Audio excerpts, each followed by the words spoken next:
नमस्कार दोस्तों, यह जो है आपका गवर्नमेंट एग्ज़ाम जो यूपी ट्रिपल एससी पेट एग्ज़ाम 2025 का सिलेबस है। हमने जो है पिछले वीडियो में क्या पढ़ा था, हड़प्पा सभ्यता, सिंधु घाटी की सभ्यता को पहले विस्तार से पढ़ा था हमने। इसके बाद जो है उससे जुड़े इम्पोर्टेंट सवाल जवाब देखे थे। अभी दूसरा टॉपिक अपना आता है वैदिक सभ्यता, जो दूसरा क्वेश्चन इसका आता है। तो क्वेश्चन ये है, पहले हम इसको जो ध्यान से पूरी टॉपिक को आसान भाषा में कवर करेंगे। इसके बाद हम इससे जो है रिलेटेड क्वेश्चन देखेंगे। फटाफट देखते हैं, नहीं तो जो है वीडियो बहुत बड़ा हो जाता है, फिर आपको भी बोर लगेगा। तो ये देखते हैं वैदिक सभ्यता के बारे में सरल भाषा में जानकारी। तो आपके सरकारी परीक्षाओं के लिए महत्वपूर्ण सवाल जवाब भी यहाँ उपलब्ध हैं। तो आइए देखते हैं पहले विस्तार से। यदि वैदिक सभ्यता, वैदिक सिविलाइजेशन के बारे में सरल और विस्तृत जानकारी दी गई है। साथ ही इससे जुड़े 50 महत्वपूर्ण प्रश्नोत्तर जो विभिन्न सरकारी परीक्षाओं SSC, UPSC, UPPCS, BPSC, etc यानी बहुत सारे परीक्षाओं में पूछे जा चुके हैं। तो वैदिक सभ्यता के विस्तृत आसान भाषा में परिचय। देखिए यहाँ से स्टार्ट है परिचय।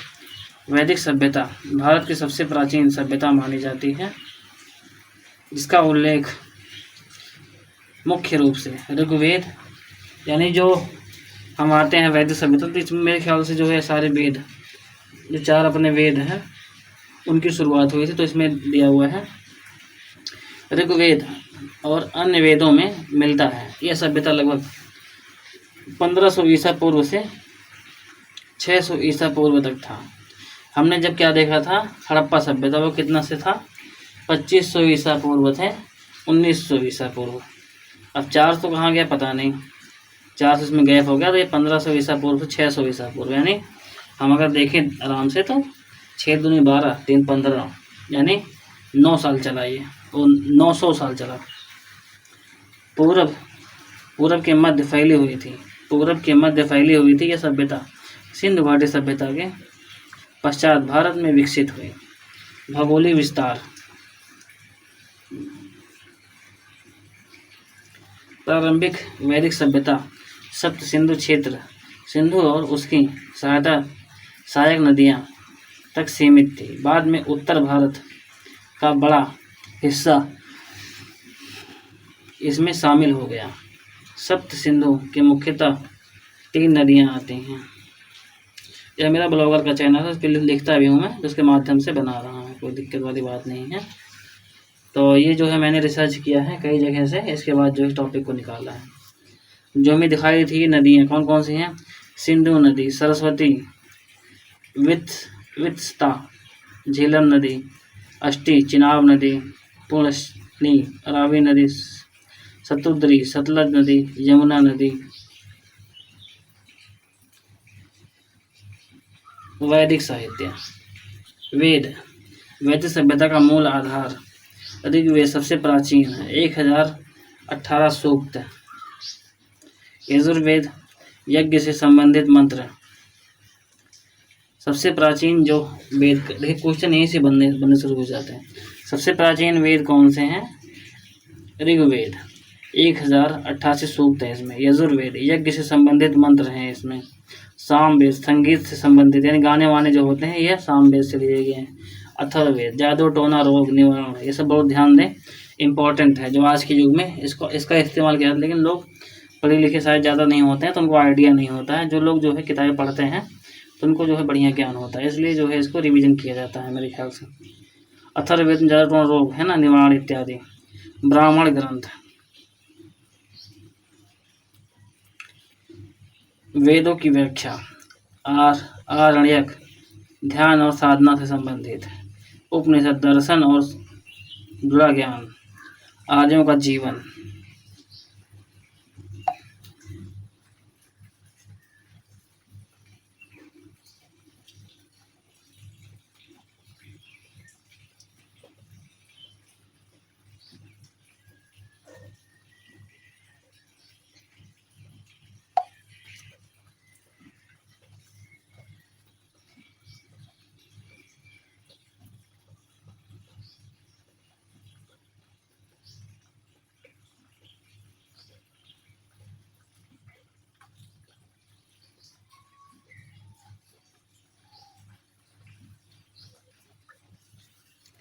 समाज व्यवस्था, समाज पितृसत्तात्मक, यानी पिता का सत्ता चलता था।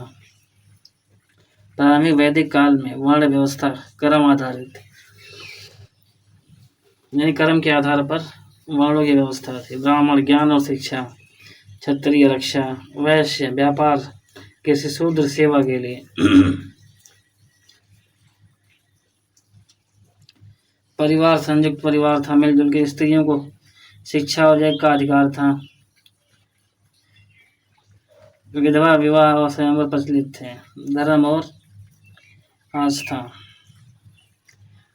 प्रकृति पूजा, अग्नि, वरुण, इंद्र, वायु, सूर्य, उषा, कोई मूर्ति पूजा नहीं थी, मतलब मूर्ति पूजा नहीं होती थी। अग्नि, वरुण, इंद्र, वायु, सूर्य, उषा, यानी ये सब प्राकृतिक चीज़ों की पूजा करते थे। जैसे हमने पढ़ा था उसमें, किसमें क्या नाम है अपना, हड़प्पा सभ्यता में, उसमें प्राकृतिक पूजा नहीं थी, मूर्ति पूजा थी। यज्ञों का विशेष महत्व, रात्रि की पूजा नहीं होती थी। राजनीति शासन,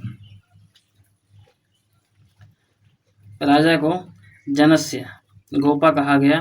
सत्ता वंशानुगत नहीं थी। प्रमुख भाषाएं, सभा वरिष्ठ जनों की, समिति आम जनों की, विदत धार्मिक और सामाजिक संगठन, पुरोहित राजा का सहायक, वशिष्ठ विश्वामित्र आदि। आर्थिक जीवन, मुख्य व्यवसाय पशुपालन, गोधन को धन माना जाता था, गोधन को धन माना, कृषि, व्यापार, नाव, रथ आदि का उल्लेख, कारीगर, बढ़ई, लोहार आदि। मुद्रा का उपयोग नहीं था। वस्तु विनिमय प्रचलित, यानी सामान का लेन देन करके जो है कार्य चलता था, यानी व्यापार। सैन्य व्यवस्था, युद्ध रथ, घोड़े, सैन्य रथ का मतलब सेना का जो व्यवस्था होता है उसका बोलते हैं सैन्य रथ। युद्ध रथ, घोड़े, तलवार, धनुष का प्रयोग। युद्ध के देवता इंद्र को माना जाता था। धनुर्वेद का उल्लेख, सेनापति और राजा युद्ध में अग्रसर रहते थे। संस्कृति और शिक्षा, शिक्षा गुरुकुलों में दी जाती थी। शिक्षा का उद्देश्य आत्मा की शुद्धि। स्त्रियों को भी वेदों की शिक्षा दी जाती थी। नृत्य, संगीत और गायन का प्रचलन था। उत्तर वैदिक काल 1000 से 600 ईसा पूर्व। परिवर्तन, कृषि जीवन अधिक विकसित। लोहे का उपयोग, जैसे हमने उसमें हड़प्पा में पढ़ा था, लोहे का उपयोग नहीं था, उनको पता नहीं था, लोहे से उनको पता नहीं था। वर्ण व्यवस्था कठोर, जन्म आधारित, जन्म से ही आप जो है जाति कुल में जाने जाओगे, जन्म से पहचान होगी आपकी। गोत्र और उपनयन संस्कार प्रचलित। महाजनपदों की शुरुआत। राजाओं की शक्तियां वृद्धि। वैदिक सभ्यता की विशेषताएं क्या थे? पहलू, धर्म, यज्ञ, मंत्र, देवता पूजा। समाज, वर्ण व्यवस्था, संयुक्त परिवार, वर्णों के आधार पर। शासन, राजा, सभा, समिति, साहित्य, वेद, ब्राह्मण, उपनिषद। भाषा, संस्कृति थी।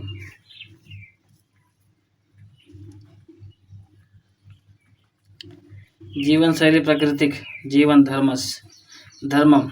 देखिए वेद जैसे हम देखेंगे तो बहुत लंबा चौड़ा सा है, इतना छोटा नहीं है, लेकिन फिर भी बेसिक इसमें जो है दिया हुआ है, तो आप इसको ध्यान से पढ़ लें और आपको बेसिक जो जानकारी हो जाएगी थोड़ा सा वेद के बारे में, यानी वैदिक सभ्यता के बारे में। ये जो वीडियो हम इसमें यहीं पे समाप्त करते हैं। अगले जो वीडियो हम देखते हैं कि अपने जो है वैदिक सभ्यता से जुड़े हुए महत्वपूर्ण सवाल जवाब, है ना। तो इस वीडियो में इतना है।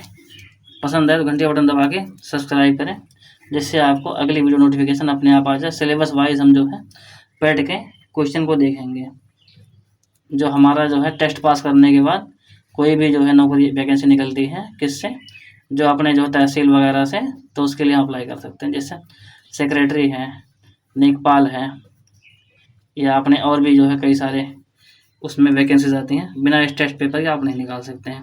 एज क्राइटेरिया बढ़िया दिया हुआ है, 35-40 साल तक मैंने अप्लाई किया है, तो उसके आधार पर हम इसको सीख रहे हैं, देख रहे हैं, है ना। तो इस वीडियो में इतना ही, मिलते हैं हम अगले वीडियो में। थैंक यू, धन्यवाद, जय हिंद, आपका दिन शुभ हो। शेयर करें और चैनल पर बने रहें, अगली वीडियो जरूर देखें। मिलते हैं अगली वीडियो के साथ।